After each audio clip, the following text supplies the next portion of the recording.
जन्माधस्य। अच्छा विचार करो, क्या भगवान का जन्म होता है? भगवान का तो अवतार होता है, लेकिन यहाँ पर व्यास जी लिख रहे हैं जन्माधस्य। तो फिर जन्म कैसे? क्योंकि भगवान तो जन्म और मृत्यु से रहित है। भगवान तो जन्म और मृत्यु से परे है।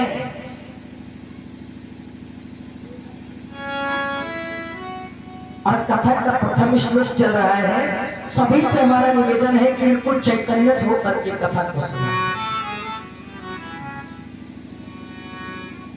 जब भगवान जन्म और मृत्यु से रहित है, मृत्यु और जन्म से परे है, तो फिर जन्म।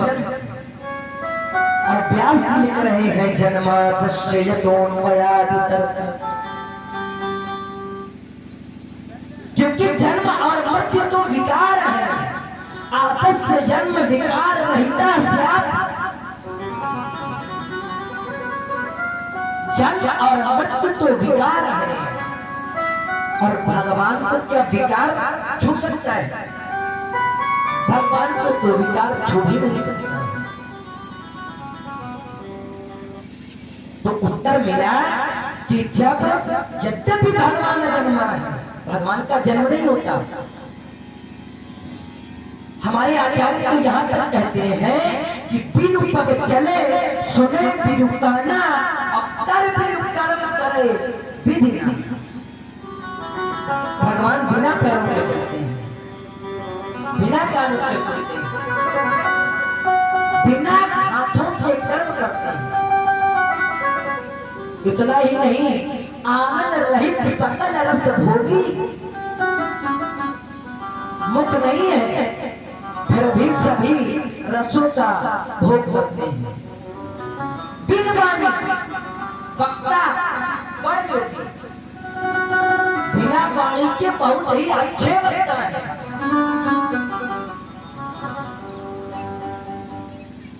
तो उत्तर मिला यद्यपि भगवान जन्मा है, लेकिन जब भगवान भक्त की भावना में बन जाते हैं, भक्त की भक्ति में बन जाते हैं, तो वह अजन्मा प्रभु भी जन्म लेता है। अजन्मा प्रभु जन्म लेता है। यद्यपि अजन्मा है, लेकिन भगवान भक्त की भावना में बन करके वसुदेव के गृह में जन्म लेते हैं। वसुदेव गृहे जन्मे। अच्छा ये बताओ, कथा समझ में आ रही है? सबको समझ में आ रही कथा? सही सही सुना रहे हैं? आप लोग सुन नहीं रहे हैं। हम कह रहे हैं वसुदेव गृहे जन्मे। ये बताओ, भगवान का जन्म वसुदेव के गृह में हुआ था कि कंस की कारागार? कंस की जेल में हुआ था कि वसुदेव के घर में? जेल में हुआ था। हम कह रहे हैं वसुदेव गृहे जन्मे। आप लोग टिप्पणी भी नहीं कर रहे हैं, पंडित जी गलत सुना रहे हैं।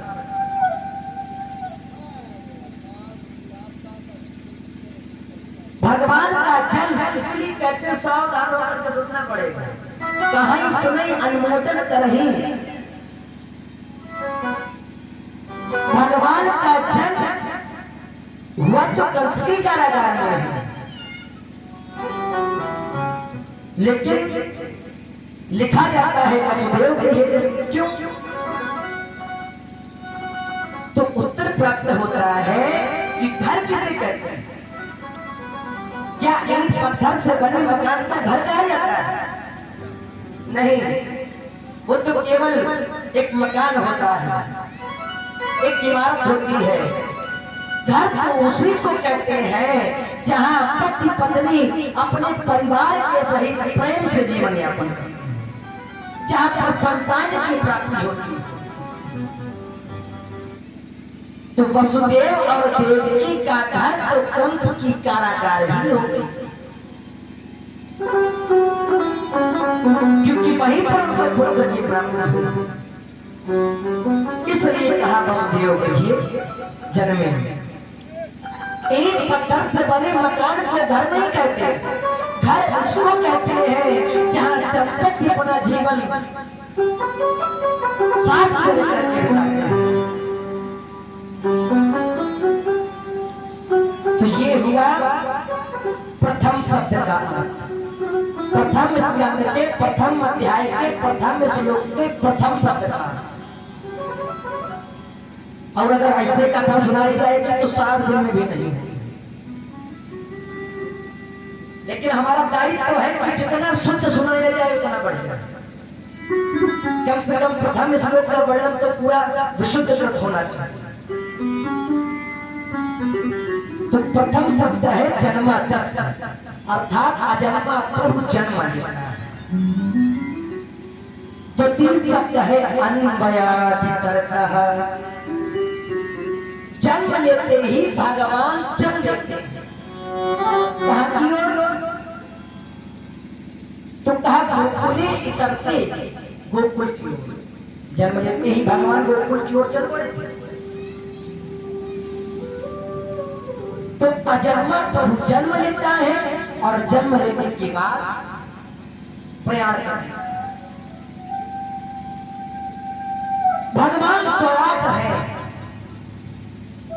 और इतने स्वराट है कि सारा संसार उन्हीं में समाया हुआ। एक बार मैया कौशल्या को भ्रम हो गया, और जब भ्रम हो गया तो भगवान ने अपने मुख में ही मैया को सारा बना दिया।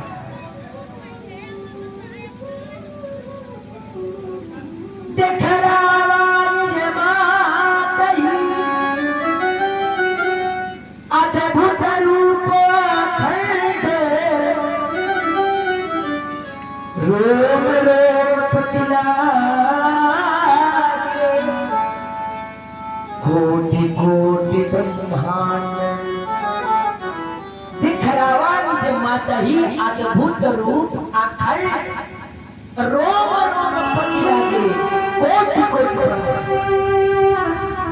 रोम रोम में कोटि कोटि ब्रह्मांड, करोड़ों करोड़ों ब्रह्मांड इतने स्वराट।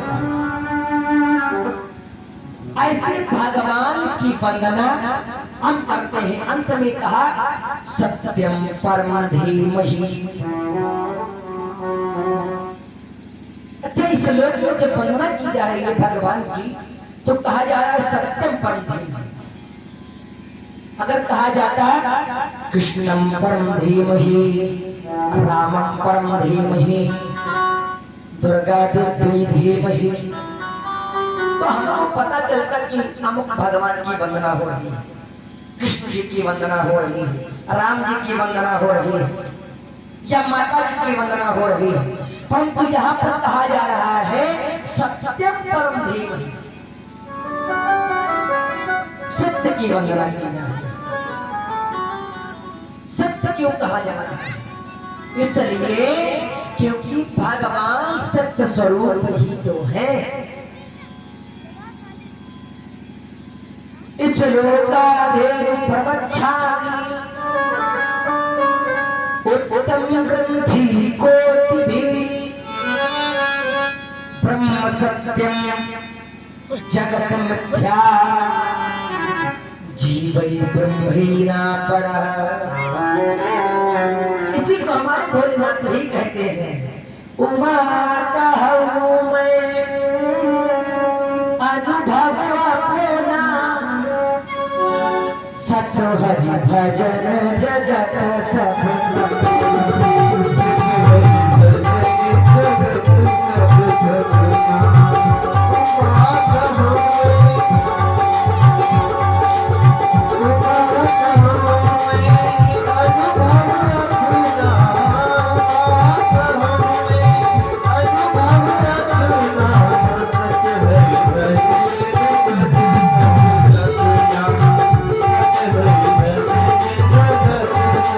Sir.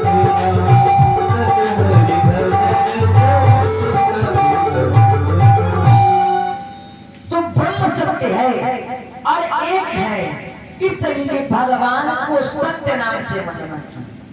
भगवान कृष्ण के नाम से वंदना बहुत की गई है। आगे की कथा में भी आप लोग सुनेंगे, जिस समय भगवान का जन्म होता है ना, उस समय भी देवताओं के द्वारा 6 बार सत्य सत्य से भगवान की वंदना की।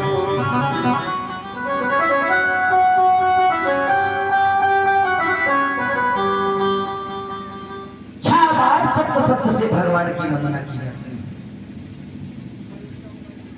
ये हुआ प्रथम श्लोक का। द्वितीय श्लोक में चलते हैं। द्वितीय श्लोक में बताते हैं धर्मा प्रोचित परमो निर्मत्सराणां सताम्। द्वितीय श्लोक में बताया जाता है कि हमें धर्म परायण बनना पड़ेगा, निर्मत्सराणाम होना पड़ेगा। निर्मत्सराणाम अर्थात मत्सर से रहित होना पड़ेगा।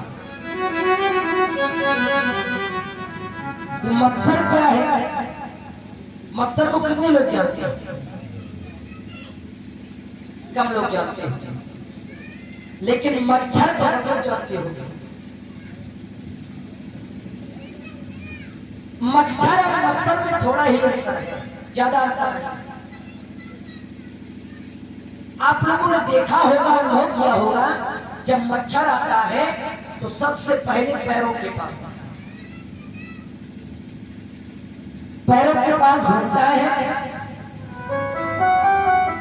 फिर कान के पास आकर के गुनगुनाता है, उसके बाद काटना प्रारंभ करता है।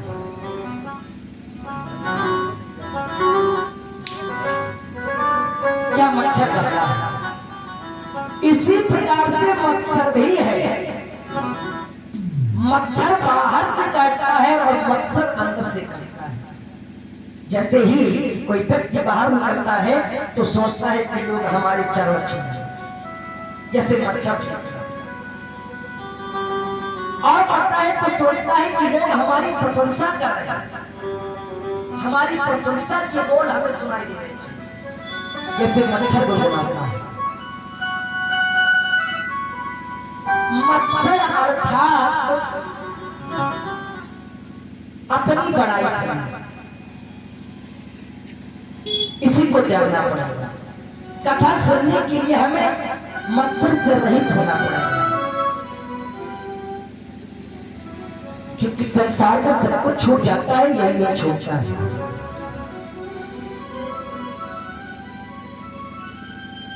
कल चल तजना सहज है, सहज प्रिया कहने।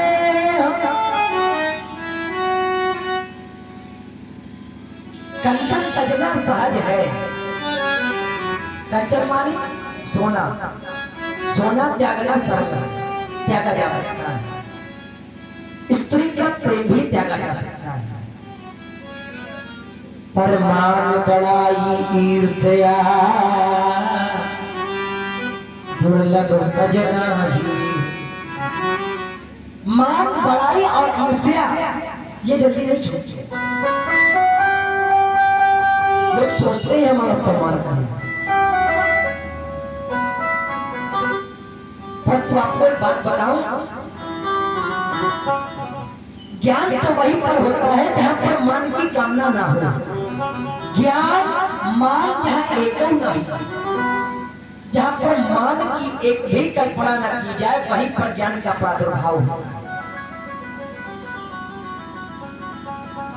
तो मान बड़ाई ईर्ष्या इनको तजना बड़ा दुर्लभ है। इनको कैसे तजा जाए?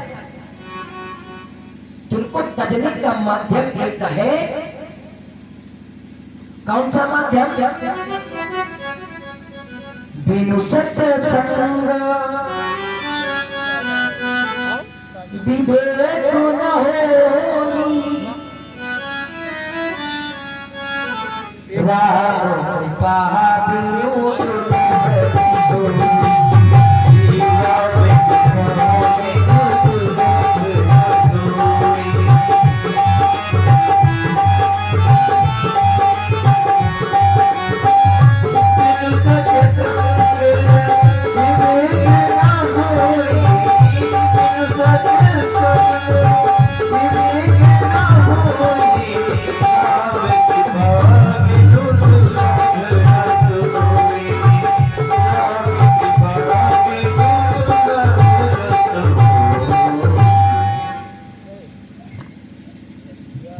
तो हमें भक्ति करनी पड़ेगी, सत्संग करना पड़ेगा। सत्संग के माध्यम से मान बढ़ाई ईर्ष्या सब छोड़, तो हमें मत्सर से रहित होना है। आगे व्यास जी महाराज वर्णन करते हैं, इस ग्रंथ के विषय में बताते हैं, क्योंकि यह ग्रंथ एक पके हुए फल की तरह कैसा है। निगम कल्प तरोति गलितम सुख मुखाद, या श्रीमद् भागवत वेद रूपी डाली में लगा हुआ पका फल है, परिपक्व है, पूर्ण रूप से पका हुआ है। अब वेद रूपी डाली में टंगा है सबसे ऊंची डाली में, तो आप लोग विचार कर रहे होंगे कि पका हुआ फल अगर गिरेगा फूट जाएगा, किसी काम का नहीं रहेगा।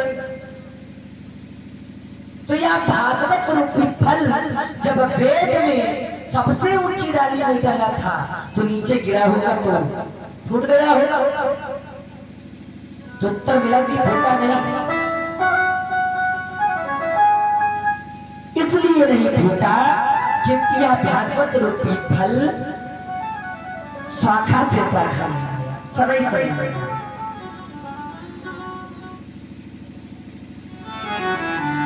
ये सदैव सदैव ऐसे आया, या जो भागवत का फल है यह ब्रह्मा जी रूपी डाली से, ब्रह्मा जी रूपी डाली से नारद रूपी डाली पर, और जब नारद रूपी डाली में अटका तो नारद रूपी डाली से व्यास रूपी डाली,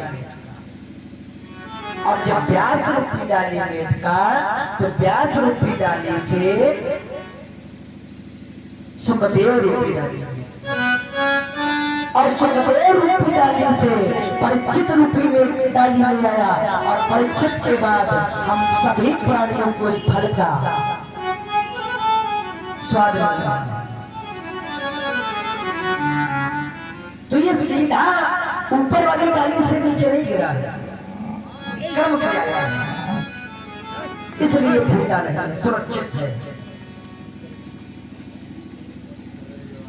अच्छा विचार करो, क्या फल नीचे तो आ गया पर पका हुआ भी है, ज्यादा पका है, तो ये कैसे जाना चाहिए कि ये अच्छा होगा कि कड़वा, मीठा होगा कि कैसा होगा। तो जैसे हमें पहचान करनी हो बिना खाए ये फल मीठा है कि नहीं, तो कैसे करें। मान लो टोकरी में फल रखे और हमें पहचान करनी है कि फल मीठा है कि कैसा है, खाना नहीं है, तो कैसे पहचाना। तो बताया गया कि ऐसे पहचाना जाता है कि जैसे दलिया में फल रखे हैं तो उसमें देखा जाता है कि जिस फल में सुअर की चोंच लगी होती है उस फल को कहा जाता है कि ये वाला मीठा होता है ना ऐसा। और अपने यहाँ के सब लोग जानने वाले हैं, जिस फल में तोते की चोंच लग जाती है कहते हैं कि वो मीठा होता है। तो आप लोग चिंता न करें, इस पर भी